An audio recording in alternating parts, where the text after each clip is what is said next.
Orange jam. नहीं, start कर। अस्सलाम वालेकुम।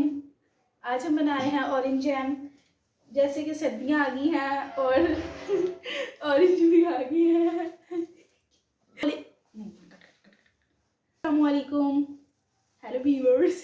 रुक जा, बंद कर। नहीं, सर्दियाँ आ गई हैं और ऑरेंज भी आ गए हैं, तो आज हम बनाने लगे हैं ऑरेंज जैम, जो बाहर काफ़ी महंगा मिलता है।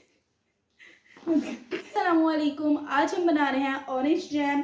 जैसे कि आपको पता है सर्दियाँ आ गई हैं और ऑरेंज भी आ गए हैं, तो जैसे कि बाहर ऑरेंज का जैम काफ़ी महंगा मिल रहा है, इसलिए हम घर में इसको काफ़ी सस्ता बनाएंगे। और जैसे कि कड़वा हो जाता है बनाते टाइम, अक्सर ऐसे हो जाता है, लेकिन आज मैं आपको ऐसी ट्रिक्स बताऊंगी कि जिससे ये कड़वा बिल्कुल नहीं होगा और बहुत अच्छा बनेगा।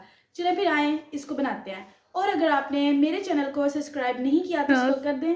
किया